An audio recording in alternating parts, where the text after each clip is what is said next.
Ready to go through section 7.2c.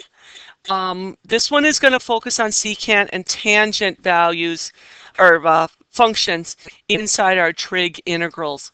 So previous day we focused on sine and cosine being present. Now today we're going to really delve into the secant times tangent type idea. These Pythagorean identities will be super handy today.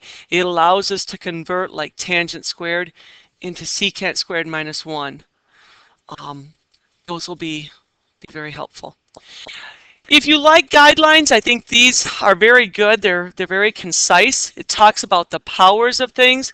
So if I have a secant to an even power, what I want to do is convert a secant squared into tangent values using those trig identities that we just talked about. And then the other thing I want to do first is just pull off an even secant squared, pull off that even power, and keep that in reserve. Because what we do know, if I can let u equal tangent x, then its derivative will be that secant squared x. So I'm kind of setting myself up for a u substitution, which means all of this stuff has to turn out to be tangent values. And we can make that happen, especially if secant is even. All right, if I have the power of tangent being odd and positive, then what I want to do is slice off one of these tangents, which will result in an even number for my tan, and then pull that odd one over with a secant, okay? Because we know that the derivative of secant is secant tan. And that's what I'm using for my du substitution then, which implies that this has to get converted out to secant so that I have all secant work over here, and I can let u equal secant, and then its derivative is going to be a secant tan. So take some thinking on these, a little bit of looking at, well, possibilities. If I had u be secant, then its derivative is secant tan. Oh, I need to hold off then a secant tan for my du. Versus if I let it be tangent my u, then I need a secant squared. So you can kind of see the logic between these ideas here. If there are no secant factors present at all, and all we have are a lot of tangents that are even, then what I'm going to do is convert even tangents into secant squareds. And then I need to keep a tangent squared for my u substitution, okay? Those are really good guidelines. I tend to kind of memorize those so that I have those possibilities in my head. You can think them through, of course. If you have a secant that is an odd power, then it's best to use integration by parts, and that kind of gets interesting. It becomes a little bit circular, a circular type pattern in that integration by parts. If none of these first 4 techniques cover what you need, what you might want to do is just go back to the basics and convert into sine and cosine and try to work from there. All right, so on the back side of your notes, I have 3 problems. We're going to try and work through those 3. Best thing to do is when you encounter your integral is analyze it first. First thing I notice is I have secant that is even. If secant's even, then I could split off easily a secant squared. But that would mean that I want my u to be tangent, wouldn't it? So that when I do its derivative, I get that secant squared. So what I'm going to do is put this in my back pocket, keep a secant squared off to the side, ready for my u substitution. That'll be my du. And I think this is really following this first rule right here. Let's set it up. So we would have a secant squared 3x. I'm going to put my tangent next, tangent 3x. And here's my little reserve, secant squared 3x dx. I'm going to be needing that for my u substitution. So I know in my kind of forethought here, I'm going to want my u to be tangent x so that I get out, whoops, it's 3x, isn't it? So that I get out 3 secant squared 3x, little chain rule there. And most likely I'm going to need to match up to just a 1 secant of 3x. So a 1/3 du will be my secant squared 3x dx. I know down the path that's what I want. So basically I should work with u getting to be tangents. All right, so over on this step, can I make this all into tangent values? And the answer is yes, you can, because secant squared can be rewritten using those trig identity. Whoops, one too far. Those trig identities. Secant squared is the same thing as 1 plus tangent squared. So let's use that substitution as well. So secant squared is going to convert into 1 plus tangent squared, 3x. And then I have a tangent cubed, 3x. And then I have my untouchable, because I need this in reserve, my secant squared 3x dx to make my u substitution work out perfectly. I told you I want everything in terms of tangents, so what I'm going to do is distribute, and you're going to think that this is magic. It is kind of, isn't it? Tangent cubed 3x plus tangent to the 5th 3x gets multiplied by my little reserve, my little friend here, secant squared 3x dx. All right, let's do some u subbing here. U to the 3rd plus u to the 5th. Secant squared 3x dx is equivalent to a 1/3 du. So I'm going to replace that with, I'll do it in red, du and a 1/3. And now you're saying, oh, home free, aren't we? This will be awesome. So we get 1/3. Integrate u to the 4th over 4 plus u to the 5th over 5 plus our c. And where does that take me? Well, I multiply this and get 1/12. U was tangent, so I'd have 1/12 tangent to the 4th of 3x plus 1/3 times 1/5 makes 1/15 tangent to the 5th power. Did I not? What am I doing here, guys? Shouldn't that go up to a 6th? Something just didn't seem right there. I'm sorry. So 1/8. 3 times 6 is 1/18. Good Lord. Tangent to the 6th, 3x, and then our plus c. And there, we finally got a right answer out of me.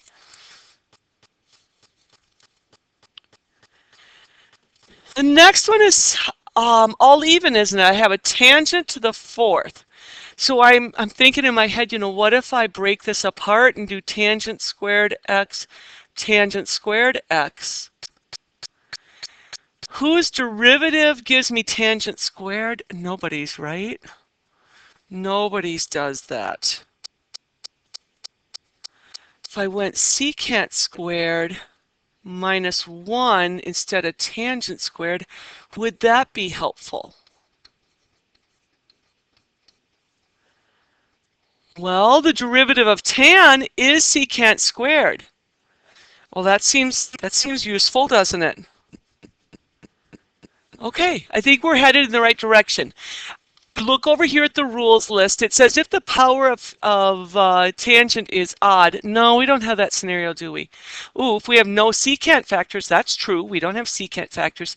And the power of tangent is even. Convert a tangent squared into a secant squared. Then expand it and repeat if necessary, meaning if I still have tangent squareds, I might have to repeat and repeat.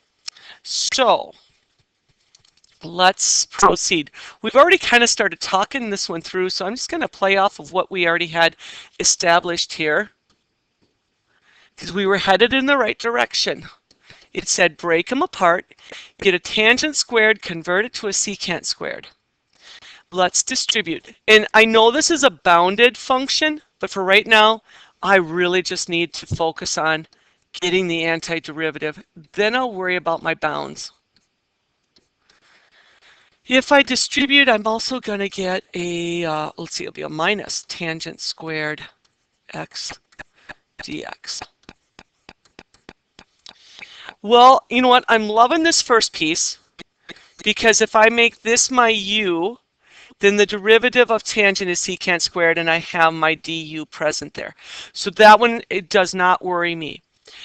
The next piece, integrating tangent squared, well, nobody's derivative is directly tangent squared. So what I do is I repeat this same process where it talked about the tangent having an even power, which in this case we still do, right? So we're going to convert this out. All right, so let's just repeat our process here. We got tangent squared x secant squared x dx. I'm going to make that one separate integral minus. Now this next integral, well, I'll put it in red so you know where it's coming from. Tangent squared, that's the same thing as secant squared x minus 1 dx. And the integral of secant squared, oh, that's doable, isn't it? The integral of secant squared is tangent. I think we're all set. So a little u sub for this guy on the first. So u, let's let u equal tangent. Then du equals secant squared x dx. Perfect. So my blue integral is going to be a u squared du. Secant squared was my du. I'm going to integrate secant squared. The integral of secant squared is a tan x. And the integral of 1 with respect to x would be minus x there. And then I've got some plus c going on. So I've kind of got a little bit of half solved, not half not solved. So this will become a u cubed, a 1/3 u cubed, which u is tangent, isn't it? So we get a tangent cubed x minus tangent x plus x. Don't forget to distribute. And we should be good. What you'll notice is that we are all, oh, I guess I didn't have to do the plus c, did I? All right, let's go back and do now what the real question was, from 0 to pi over 4 of our function, which was tan the fourth x dx. I know it's going to integrate into this 1/3 tan cubed x minus tan x plus x evaluated from 0 to pi over 4. So now I'm ignoring this fact that I had a constant because I'm into a definite integral. That's going to give us 1/3. The tangent of pi over 4 we'll have to calculate, and then I'll cube that result, minus the tangent of pi over 4 plus pi over 4. There's our lead.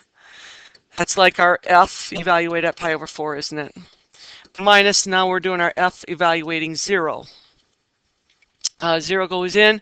I'm going to have minus 1/3 tan of 0, whatever that comes out to, I'll cube it, minus tan of 0 plus a 0. Oh, didn't really need to write that down. Okay. Whew. These are doozies, aren't they? You actually have to be pretty darn persistent to power through these. Unit circles. Sometimes it helps just to draw a little picture and think, okay, pi over 4, that is root 2 over root 2. Maybe you have the tangent values memorized and trust yourself. I don't always trust myself on those, so I just kind of think it through. Sine over cosine, so it's this divided by the same. Same over same is going to give me 1. Cube my 1, I'm still at a 1. This will evaluate to 1. And then I have my plus pi over 4. Tangent of 0. Okay, tangent of 0, we are now at this location. Sine divided by cosine. Oh, that's going to be 0. So I'll have minus 0, tangent of 0, plus 0. And we got nothing down there. And let's see, we got 1/3 minus 1 plus just getting it so I can see what I have here. That's going to give me a -2/3 and a positive pi over 4. How about pi over 4 minus 2/3? Sounds like a great answer to me, and it is correct.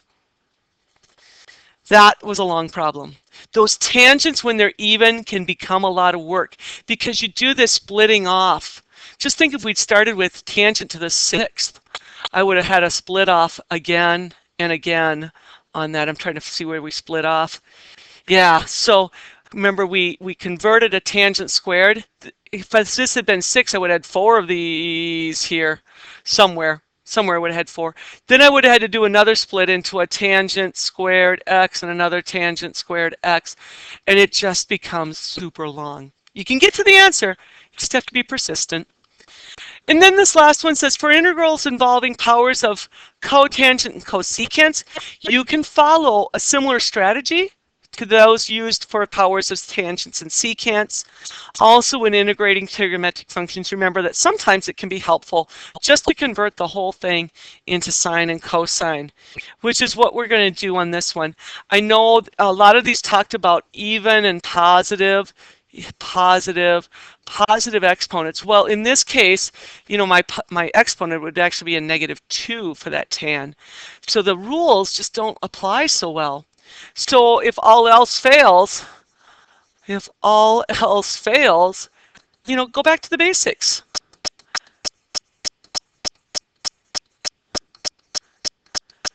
And the basics would look like sine and cosine.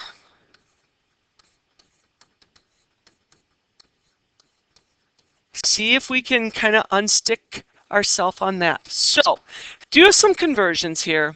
Secant. Well, secant is the same as 1 over cosine.